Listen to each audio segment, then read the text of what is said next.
السلام عليكم ورحمة الله وبركاته. معلش أنا آسفة مقطع العجين، جيت أصوره لقيته قاطع، يعني فصل مني. أنا بقى عملت عجينة المولتي وإيه، وهي عجينة واحدة المولتي ديت عجنتها. خدت مني كيلو لبن و250 جرام مية، يعني كوبايتين مية وربع. وجبت شويه دقيق وحطيت عليهم حبه نشا. ما تخافيش عشان العجينه ايه، النشا بيورق العجينه، بينعمها. وايه ورحت انا بقى ايه فرده بقى هعمل مولتي. ما العيال طلبوا مني مولتي وانا ما عندي صراحه ما فيش شوكولاته. هو مش ما والعيال مصممين. رحت جايبه معلقتين كاكاوي على معلقتين نشا، ورحت عاملاهم ايه على النار، وما برضو عملوا زي الشوكولاته كده. وحشيت المولتي، هي عجينه واحده للمولتي، وعملت تسنيد خليط النحل. هتشوفوها وانا بعملها اهوت. وتدهني وش البتاع ولا رقات ولا نحط 5 ولا 10. ديت ايه، زي ما تقولي ايه مولتي مستعجل للعيال. وعملتها كل واحده عملتها على 4، وكل واحده عملتها برضو على 4. اهي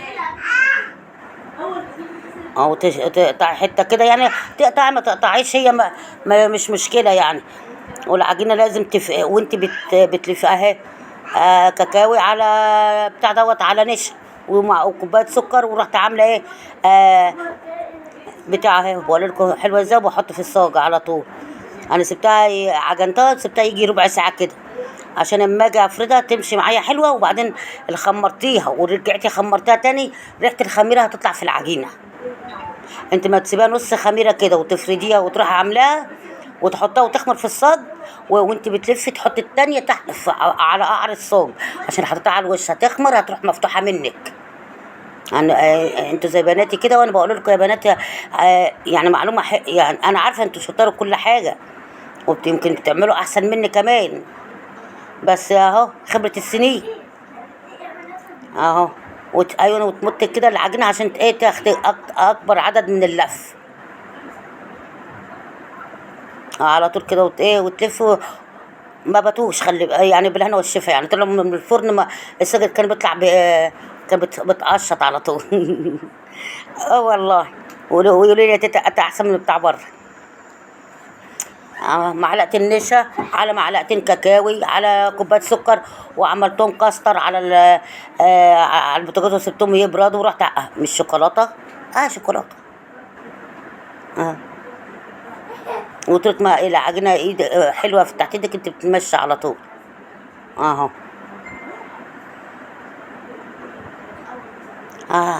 الواحد بقى يعمل شويه كده. الواحد يجيب 2 كيلو دي ويشكلهم ويعبهم في علبه بلاستيك كبيره عشان ما بتحط يعني عشان تحتفظي بيهم ايه يدانهم الطراي عشان المدارس داخلين وكده. بحط رشه من الزيت برضو وانا بفردها ايه عشان اعمل لهم برضو ايه، عملوا لهم سجين وصينيه خليط النحل دي. قالك يا تيتا اعملها لنا، قلت لها حاضر يا اخوي يلا. فردنا نجيب بقى ندهن وشها زيت برضو سمنه. انا عشان السمنه ايه الزيت هيسيح العجينه في ايدك، لازم حته سمنه ويكون ايه جامده كده شويه عشان تعرفي تعمليها اهو. اللي في عين بيعمل زي الناس ما بيعمل. طولت ما انت عندك حماس تعملي الحاجه دي هتفشل مره، بس اعمليها تاني. يعني انت اول مره هاتي ربع كيلو دقيق واعمليها ان شاء الله تكون كوبايه حته عجينه صغيره كده. اعمليها وفشلت معاكي اعملي تاني. يعني اما كنا صغيرين وام الله يرحمها كانت عايزه تعلمنا الخبيث، كانت بتعجن لنا لا مؤاخذه معلش في الكلمه، بتعجن لنا حبه طينه كده وتقعد تخبز لنا. وقلت لك عشان ما تيجي تخبزي العجين الحقيقي تبقى شاطره. يعني الواحد ما هتروحي الجامعه كده، ما انت لازم تاخدي سنه اولى ابتدائي الاول وثانيه وكده. هتعدي سنه ورا سنه هتقول انا لا انا فاهمه وتروحي الجامعه كده. لا والدنيا هي اكبر مدرسه، الحياه اكبر مدرسه. وما تزعليش ما حد يقول لك نصيحه ولا كده. انا بصي على يعني على سن ده واحب النصايح برضو. واقعد اسمع كده للنصيحه حتى اللي هو غلط، بس هتيجي في يوم هتلاقيها صح. اه. وانا واقفه كده رحت عاملاهم جرى اهوت، ورحنا عاملين شاي بلبن وفطرنا. ما خدوش يعني البتاع امشي يا ولا. حمزه ابن بنتي مستعجلين، يلا يا تيتا يلا يا تيتا، ملخبطيني والله. هسه هنعمل ايه بقى؟ العيال عاوزه حاجه حلوه اهو اهو. بصي، يقول لي خلصي يحط لسه يا تيتا. طب انت لسه قايل لي كل شويه انت لسه يا تيتا.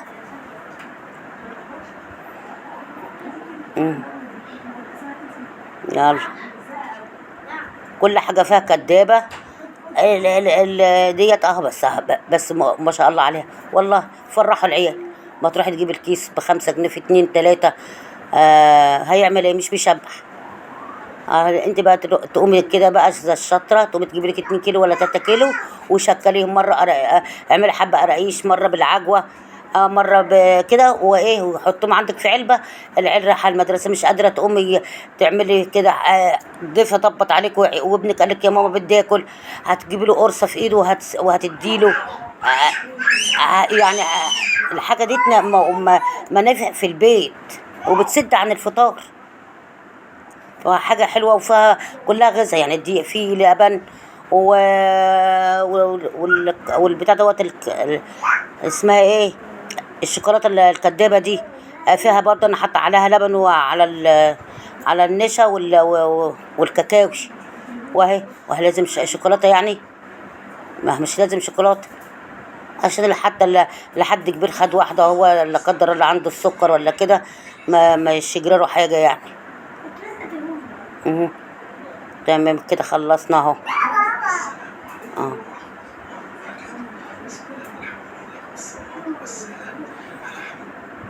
انا شديتها عجوه بقى. لقيت الصاج ناقص يعني حته، رحت واخده حته من اللي انا اعملها خليه النحل، وقلت ايه اكمل الصاج. عملتهم هم يجي 3 عشان اكمل الصاج. العجينه دي يعني تنفع المولتي، وتنفع الباتيه، وتنفع كل حاجه. قلت اكمل الصاج بالحته دي.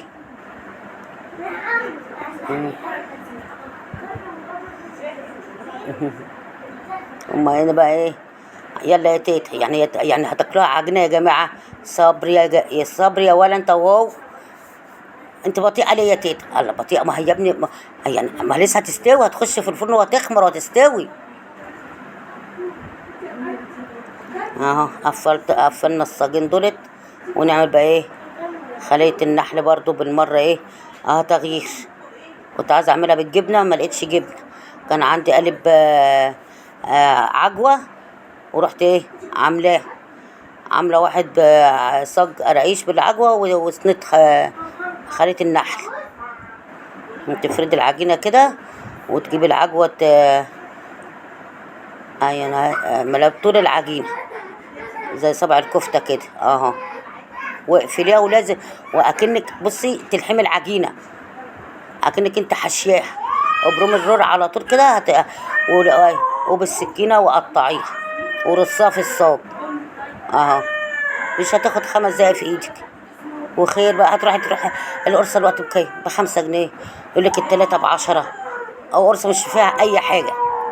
طيب ما هتجيبي نص كيلو مثلا، الكيلو اللي هو دي ب18، هتجيبي نص كيلو ب8 جنيه، وحته سمنه من عندك، وهتعملهم في الصاج للعيل وايه، واسمها دي نظافه تحت ايدك. انت ضامنه الميه، ضامنه الدقيق النخلاه، ضامنه جوده